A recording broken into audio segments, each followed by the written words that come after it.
నమస్తే, welcome back to our channel voice of Lakshmi. ప్రముఖ రచయిత్రి పివి శేషారత్నం గారు రచించిన నానమ్మకు ప్రేమతో అనే ఒక చక్కటి కథను వినేద్దాం అండి. కథ మొదలు పెడదామా? డాక్టర్ గారు, డాక్టర్ కావాలనుకున్న పిల్లాడి శరీరం ఇప్పుడు మీ చేతిలో ఉంది సార్. మగవాడిని కనుక అంతవరకు లోపలే ఏడ్చి అంతకంటే ఎక్కువ మాట్లాడలేకపోయినా నా నిస్సహాయతని డాక్టర్ గారు అర్థం చేసుకున్నట్టున్నారు. నా భుజం తట్టారు. మా ప్రయత్నాలు మేం చేస్తున్నాం, ఆ పైన ఆ దేవుడి దయ.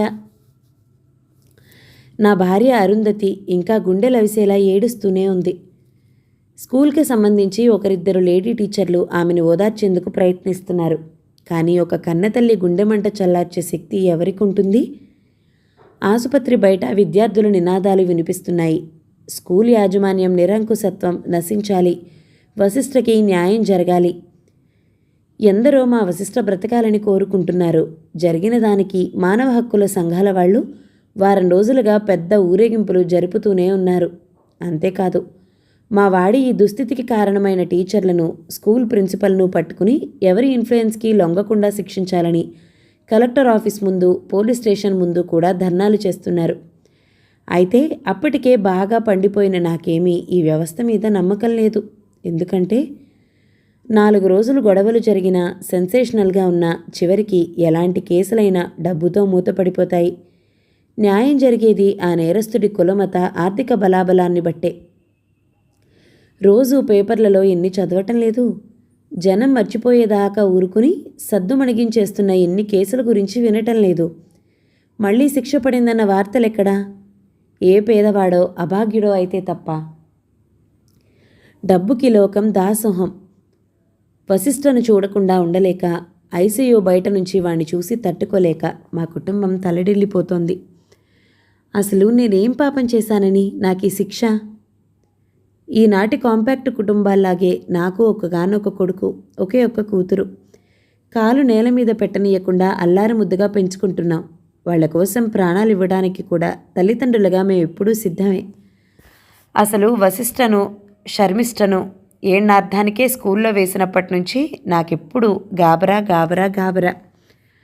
మాకు ఎంతో మంచి స్నేహితులైన డాక్టర్ గారు ఓసారి నన్ను హెచ్చరించారు. మీరు దేనికో టెన్షన్ పడిపోతున్నట్లున్నారు, ముందు అది తగ్గించుకోండి. నీరసం, వికారం, కళ్ళు తిరగటం, గుండెదడ అన్నీ మాయమవుతాయి. లేదా ఒత్తిడి ఎక్కువైతే షుగరు, బీపీ వగైరాలకు దారి తీస్తుంది. పిల్లలిద్దరూ ఒక్కో క్లాస్ దాటుతున్న కొద్దీ నాకు నేను ఎంత సర్ది చెప్పుకున్నా ఏదో ఆలోచన. పిల్లలు ఎంతో కష్టపడి చదువుకుంటున్నారు, ఫలించకపోతే? నిరాశతో పిల్లలేమవుతారో, వాళ్ళ భవిష్యత్తు ఎలా ఉంటుందో? అసలు నేను పెట్టే తిండి పిల్లలకి బలాన్ని ఇస్తుందా? ఇస్తుంటే మరి అలా చిక్కిపోతున్నారేం? అడపాదడపా పడకేస్తున్నారేం?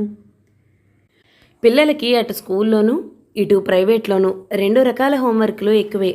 ఎవరి హోంవర్క్ చేయకపోయినా పనిష్మెంట్ ఇస్తారు. వినేందుకే తప్ప చదివేందుకు టైం ఉండలేదు. రోజులు నిమిషాల్లా ఆవిరైపోతున్నాయి. అందుకే కాబోలు ఆ మధ్య పేపర్లో ప్రస్తుత విద్యా విధానాన్ని చాలా చక్కగా విశ్లేషించారు ఓ జర్నలిస్ట్. గతంలో హైస్కూలు స్థాయిలో కానీ, ఇంటర్లో కానీ టాప్ స్కోర్ 75% పరిమితమై ఉండేది. ఇప్పుడు 99.9% చేరింది. అంటే విద్యార్థుల తెలివితేటలు అంతగా పెరిగాయా, లేక పరీక్షా విధానం మారిందా? కోచింగ్ సెంటర్లు మెరిట్ ఫ్యాక్టరీలుగా తయారయ్యాయి. మోడల్ పేపర్లను పదే పదే ప్రాక్టీస్ చేయించటం, వారం వారం పరీక్షలు వగైరా. అంతెందుకు, హైస్కూల్ స్థాయిలో టాప్ ర్యాంకర్గా వచ్చినవాడు ఇంటర్లో ఆ స్థాయిని కొనసాగించలేకపోతున్నాడు. ఇలాంటి ప్రతి అభిప్రాయం ముందుగా నాకే పాఠంలా ఉండేది. అందుకే వశిష్ఠ, శర్మిష్ఠ నిరాశపడకుండా పేపర్లో స్ఫూర్తిదాయకమైన వ్యాసాలు, జీవిత విశేషాలు వాళ్ళకి వివరించేవాణ్ణి. అన్ని అవయవాలు ఉండి చదువుకి బద్దకించే పిల్లలున్న ఈ కాలంలో ప్రమాదంలో అరిచేతులు, కాళ్ళు నుజ్జైన మెదడుకి మరింత పదును పెట్టి స్టేట్ ఫస్ట్ తెచ్చుకున్న ర్యాంకర్లు ఉన్నారు. కటిక పేదరికంలో పుట్టి తినడానికి తిండి, కట్టుకోవడానికి సరైన బట్ట, పుస్తకాలు లేకపోయినా లైబ్రరీల సాయంతో, మాస్టర్ల సహకారంతో ర్యాంకులు సాధించిన వారు ఉన్నారు. ఉత్తమ విద్యా సంస్కారాలు పొందినవారు, ఉత్తమ కేడర్ సాధించినవారు, అవార్డులు పొందినవారు తాము కోరుకున్న కోర్సును సాధించటానికి ఎలాంటి కఠోరమైన దినచర్య అవలంబించారో, అన్ని అవస్థలు పడ్డారో, రోజుకు ఎన్ని గంటలు కష్టపడ్డారో మా పిల్లలిద్దరికీ చదివి వినిపించేవాణ్ణి. మా పిల్లల కళ్ళు ఆనందంతో, ఆశ్చర్యంతో మెరిసేవి. అద్భుతం చూస్తున్న అనుభూతి పొందేవి. అత్యున్నత స్థానంలో ఉన్న ప్రతిభామూర్తులు కొందరు, మేధావులు అయిన దేశనాయకులు చిన్నప్పుడు ఎంతటి కష్టాలు అనుభవించారో వింటున్నప్పుడు వాళ్ల కళ్ళలో మెచ్చుకోలు కనిపించేది. అలాంటి నా బంగారు తండ్రి ఆత్మహత్యా ప్రయత్నం చేయటం ఏమిటి? నా బంగారు తల్లి శర్మిష్ట కూడా ఒళ్ళు కళ్ళు వాచిపోయేలా అన్నయ్య కోసం అలమటించిపోవటం ఏమిటి? సమయానికి వశిష్ఠ టీచర్ శర్వాణి గుర్తించబట్టి స్కూల్ వాళ్ళు తాత్సారం చేసినా అందరికీ తెలిసిపోయిందన్న భయంతో ఆఖరి నిమిషంలో ఆసుపత్రికి తరలించబట్టి ఇంకా ప్రాణాలతో అయినా నా వశిష్ఠ నా కళ్ళ ముందున్నాడు. వాణ్ణి మానసికంగా అంతగా హింసించిన వాళ్ళెవరు? వాళ్ళ మీద చర్య తీసుకోకుండా ప్రిన్సిపల్ ఏం చేస్తున్నాడు? కోటేశ్వరరావు గారు, ఇదిగో ఈ మందులు కావాలన్నారు డాక్టర్ గారు, అర్జెంటుగా రావాలి. నా ఆలోచనలు తెగిపోయాయి. నా చేతిలో మందుల చీటీ పెట్టి నర్సు లోపలికి పరిగెత్తింది. నేను మందుల కోసం పరిగెత్తాను. దూరంగా మా వాడి స్కూల్ టీచర్ శర్వాణి భుజం మీద ఓదార్పు పొందుతోంది అరుంధతి. నేను మందులతో వచ్చేసరికి హాస్పిటల్లో హడావిడి ఎక్కువగా ఉంది. ఎవరెవరో రాజకీయ పెద్దలు, సంఘాల వాళ్ళు వచ్చి మా వశిష్ఠను చూసి మా ఆవిడను ఓదార్చి వెళ్తున్నారు. వాళ్ళు ఉన్నంతసేపు టీవీల వాళ్ళ హడావిడి కూడా ఎక్కువగానే ఉంటుంది. నేను కనిపించగానే మీడియా నన్ను చుట్టుముట్టింది. ఇదంతా నేను కోరుకున్నదే, కానీ ఇలాగా కానీ కాదు. అసలు నేనేం కోరుకున్నానో ఇక్కడ జరుగుతుందేమిటి? నా కృషి ఫలించి నా పిల్లలు 10th స్టేట్ ఫస్ట్ వస్తే వాళ్ళని అన్ని టీవీల వాళ్ళు, పేపర్ల వాళ్ళు ఇంటర్వ్యూలు చేస్తారని, మా విజయానికి కారణం మా డాడీ అని వాళ్ళు చెప్తూ ఉంటే పల్లెలో ఉన్న నా కన్నతల్లి తలదించుకోవాలని, నేను గర్వంగా భుజాలెగరేయాలని ఆశపడ్డాను. నా తోటి ఉద్యోగులు నన్ను చుట్టుముట్టేసి అభినందనల వర్షం కురిపించేస్తూ ఉంటే, వాళ్ళ పిల్లలకు నా చేత అభివృద్ధి పాఠాలు చెప్పిస్తూ ఉంటే, స్నేహితుల్లో, బంధువుల్లో నాకు ప్రత్యేకత ఏర్పడాలని కోరుకున్నది నిజమే. అలాగే నేను విజయ శిఖరాన నిలబడి ఇన్నేళ్ల కసితో నా కన్నతల్లిని నిలదీయాలని కూడా కోరుకున్నాను. చూసావా, పట్టుబట్టి నా చదువు ఆపేయకుంటే నీకు ఇలాంటి ప్రశంసలు లభించేవి అని మా ఊరంతా వినిపించేలా ఎరుగెత్తి అరవాలనుకున్నాను. కానీ ఇదేంటి ఇలా జరిగింది? అక్కడంతా సద్దుమణిగేసరికి నేను, శర్మిష్ఠ, దమయంతి, టీచర్ శర్వాణి మాత్రం మిగిలాం.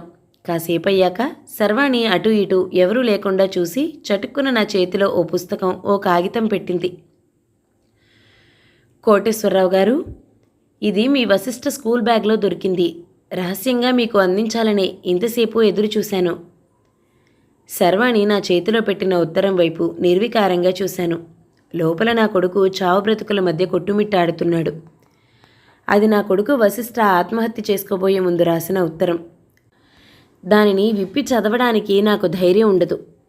అది భయంకరమైన పాముల పుట్టలోంచి బయటపడిన విషసర్పం. అది ఏం భయంకర సత్యాల విషయాన్ని వెలగక్కుతుందో. అంతలోనే నాకొక్కసారిగా ఆగ్రహం వచ్చింది. ఏమిటి ఈ అమ్మాయి ఉద్దేశం? ఇంతసేపు మీడియా వాళ్ల ముందు దీనిని బయటపెట్టకుండా ఇప్పుడు నా చేతికి ఇవ్వటంలో ఆంతర్యం ఏమిటి? ఓహో, స్కూల్ యాజమాన్యం ఈవిడి చేత నాతో రాయబారం చేయించడానికి ఇక్కడ ఉంచి ఉంటుంది. నా గుప్పిళ్ళు బిగుసుకున్నాయి. నా వశిష్ఠ ఈ దుస్థితికి కారణమైన వాళ్ళని మాత్రం బతకనివ్వను. ఎంత ఖర్చైనా, అప్పులు చేసైనా, ఇల్లు అమ్మేసైనా పోరాడతాను, కానీ శిక్షార్హులను వదిలిపెట్టను. వాళ్ళకి ధనబలం, అధికార బలం ఉంటే నాకు జనబలం ఉంది. ముందు ఉత్తరం చదవండి కోటేశ్వరరావు గారు. శర్వాణి కళ్ళు దయను వర్షిస్తున్నాయి, కానీ తీక్షణంగా కూడా ఉన్నాయి.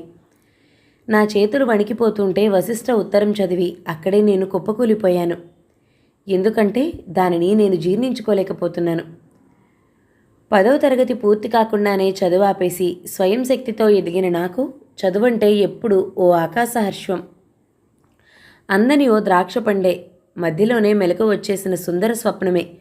చదువంటే నాకు అంతులేని దాహం. ఆ దాహం తీర్చగలిగే బంగారం లాంటి చెరువు దగ్గరగానే ఉన్నప్పటికీ కూడా నన్ను చదువుకోనీయలేదని అమ్మపై నాకు కోపం. నా చదువాగిపోయిన మర్నాడే నా కన్నతల్లిని వదిలేసి ఆ కోపంతోనే ఊళ్ళు పట్టిపోయాను. నేను జీవితంలో సెటిల్ అయ్యాక కాకతాళీయంగా బజారులో ఎదురుపడిన మా ఊరు వాళ్ళు నాకు కసాయి కొడుకు అని పేరు పెట్టారు. అయినా నాకు బాధ కలగలేదు.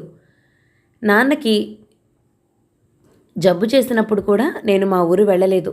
నా కలల్ని కాలరాసిన వాళ్లను నేనెందుకు పట్టించుకోవాలి?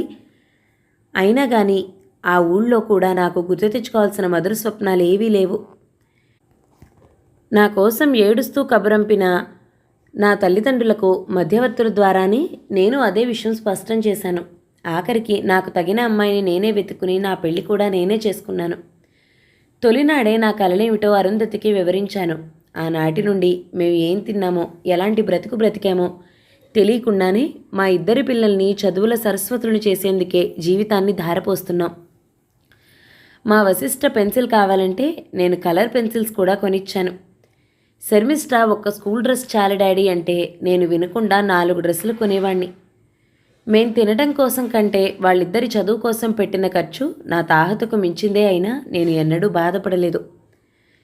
5వ తరగతి పరీక్షలు అవగానే వశిష్ఠ మొహం వెలిగిపోతూ ఉంటే ఒక్కటే కోరాడు. ఫుట్బాల్ కోర్టుకు వెళ్తాను డాడీ. నా ఫ్రెండ్స్ అంతా నేనెంతో బాగా ఆడుతున్నానన్నారు. ఈ సెలవుల్లో ప్రాక్టీస్ చేస్తుంటే త్వరలోనే పెద్ద ప్లేయర్ అయిపోతాను. ఆ రోజు వాణ్ణి మొట్టమొదటిసారిగా చెంప మీద కొట్టాను. వశిష్ఠ, ఈ దెబ్బ మరెప్పుడు కొట్టే పరిస్థితి తెచ్చుకోవద్దు. ఇక మీదట నీకు ఏకైక లక్ష్యం డాక్టర్ కావటమే. నా మీద గౌరవం వాణ్ణి నోరెత్తనివ్వలేదు. కానీ గుడ్లలో నీళ్లు కుక్కున్నాడు. వాణ్ణి చూసి నా కూతురు శర్మిష్ఠకు తను అడగాలనుకున్న మాట కూడా నోట్లోనే ఉండిపోయినట్టుంది. అయినా నేను బాధపడలేదు. నాకు కావాల్సింది నా పిల్లల చదువు మాత్రమే. నా కొడుకు డాక్టరు, నా కూతురు ఇంజనీరు కావాల్సిందే. అంతవరకు వాళ్ల దృష్టి ఆటల వైపు కానీ వినోదాల వైపు కానీ మళ్ళటానికి వీల్లేదు. అందుకు నేను రాత్రింపవళ్ళు ఇంకా ఇంకా కష్టపడతాను. మా అరుంధతికి టీవీ అంటే ప్రాణం. కానీ పిల్లలు 6వ తరగతిలోకి ప్రవేశించే ముందే టీవీని అమ్మేశాను. అరుంధతి చిన్న నిట్టూర్పు కూడా విడవలేదు. తాహతుకి మించిందే అయినా డొనేషన్ కట్టి మరీ పిల్లలిద్దరినీ కార్పొరేట్ స్కూల్లో చేర్పించాను. వాళ్ళ జనరల్ నాలెడ్జ్ కోసం లైబ్రరీ ఫీజు కట్టాను. వార్తాపత్రికలు తెప్పించాను. వాళ్ళు ఒక్క పుస్తకం అడిగితే ఎంత ఖరీదైనా సరే రెఫరెన్స్ పుస్తకాలు కూడా కొన్నాను. ఒకసారి నా కూతురు నోటు పుస్తకంలో నానమ్మ ఒడి మీద రాసిన కవిత చూసి కోపంతో చెలరేగిపోయేసరికి అది బెదిరిపోయింది. అరుంధతి అడ్డుకోకపోతే ఆడపిల్లని కూడా చూసేవాణ్ణి కాదేమో. అదే రోజున అసలు దానికి నానమ్మ ఉందని చెప్పిన అరుంధతికి కూడా 2 తగిలాయి నా చేత్తో.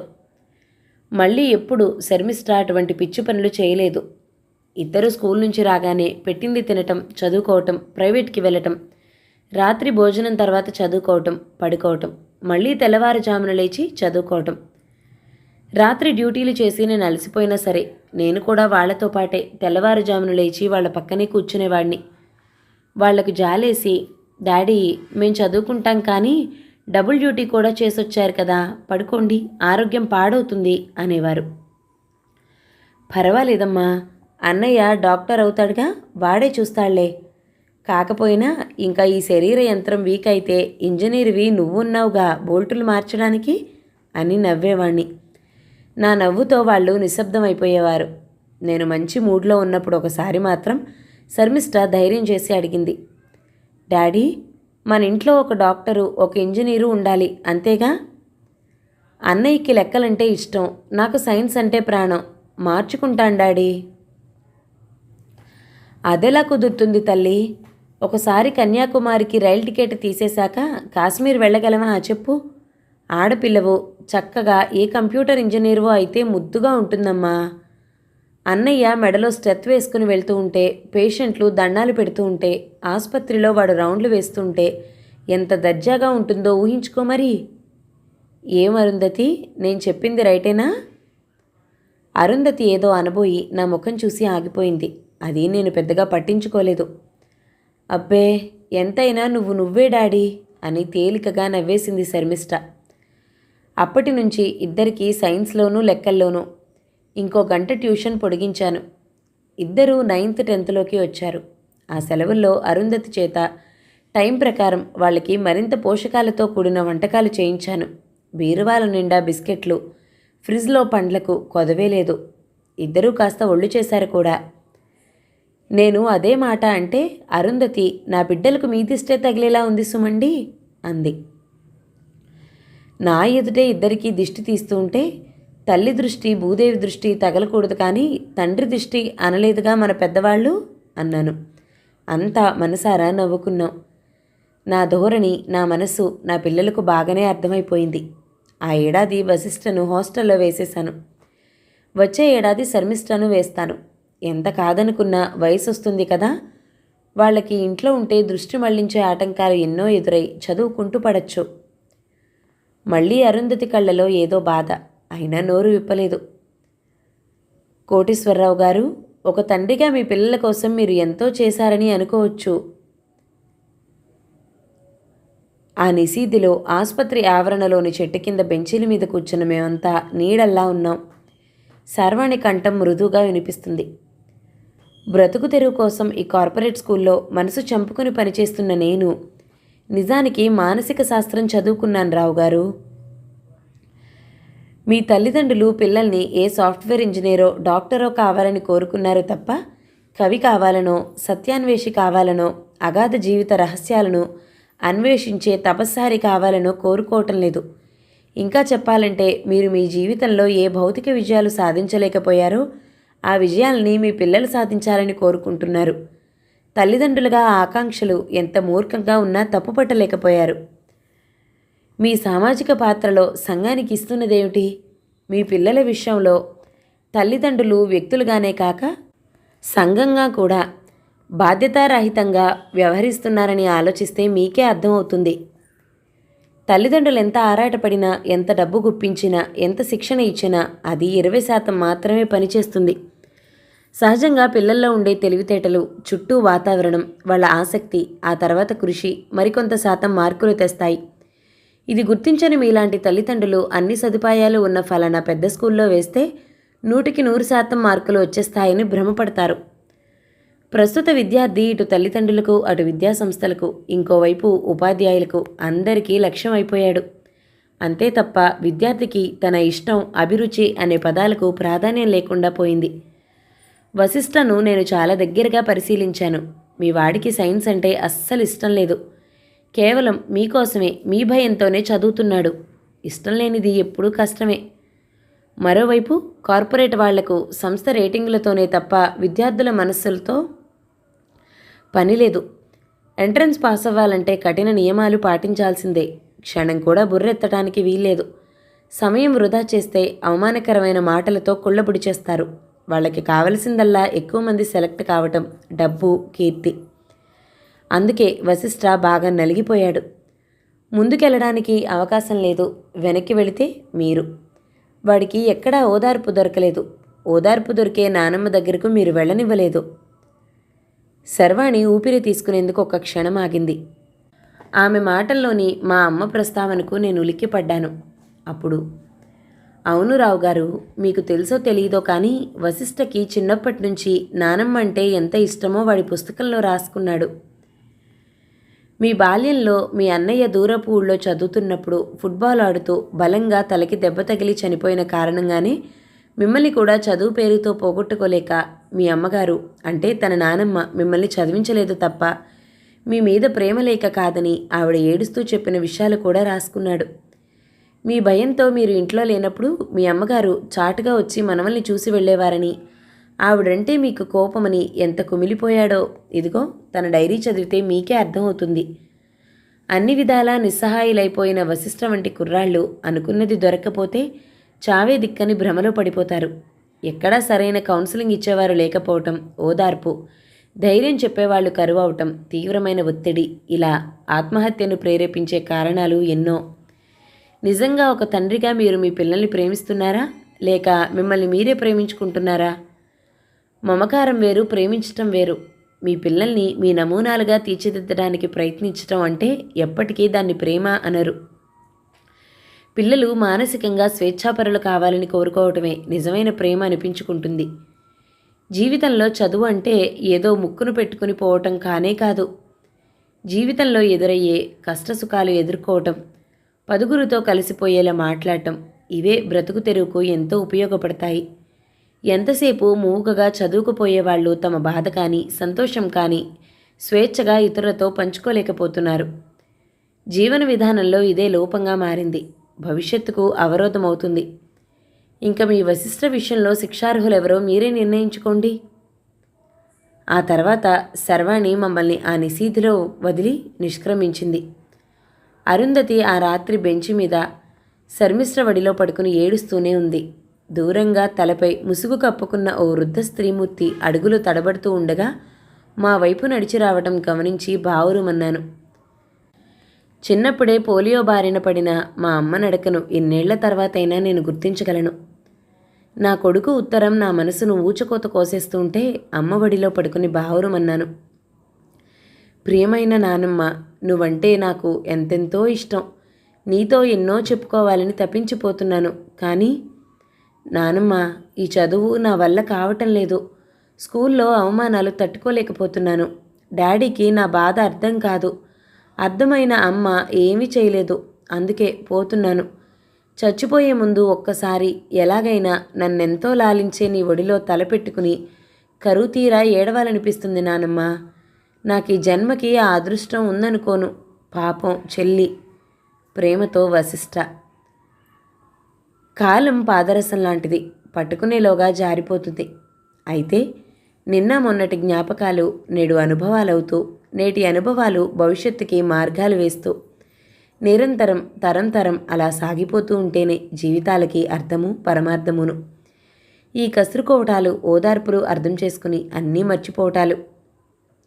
ఇది నిరంతరం తరంగా సాగే ప్రవాహం. ఏ తరంలో అయినా పిల్లల కసుర్లలోని అలసటను తల్లి తండ్రి అర్థం చేసుకోవటం, వారి మనసు నెరిగి పిల్లలు ప్రవర్తించటం, ఇదే భారతీయ కుటుంబ సంస్కృతిలోని అపురూప చిత్రం. ఈ సత్యాన్ని గ్రహించటానికి నాకు ఒక జీవితకాలం పట్టింది. ఈలోగా నాకు తల్లి ప్రేమ, నా పిల్లలకు అందమైన బాల్యం కరిగిపోయాయి. ఒక్కసారి వెనక్కి తిరిగి చూసుకుంటే ఏముందక్కడ? నన్ను నిలువునా కాల్చేసే గతం, మా అమ్మను జీవోత్సవం చేసిన పరిస్థితులు, నా అరుంధతి పెదాలపై జీవం లేని నవ్వు. 2 ఏళ్లుగా కోమాలో ఉన్న వశిష్ఠ ఎప్పుడు లేచి తన ప్రియమైన నానమ్మ ఊళ్ళో సేద తీరుతాడా అని ఇప్పటికీ ప్రతిరోజు వాడి ముఖంలోకి ఆశగా చూస్తూనే ఉన్నాను. ఎందుకంటే ఎదురు దెబ్బలెన్ని తగిలినా మనిషి ఆశాజీవి కదా. కథ సమాప్తం. ఈ కథ కనుక మీకు నచ్చినట్లయితే లైక్ చేయండి, షేర్ చేయండి, మంచి కామెంట్ చేయండి. మన ఛానల్ని తప్పకుండా సబ్స్క్రైబ్ చేయండి. Thank you so much for watching. నమస్తే.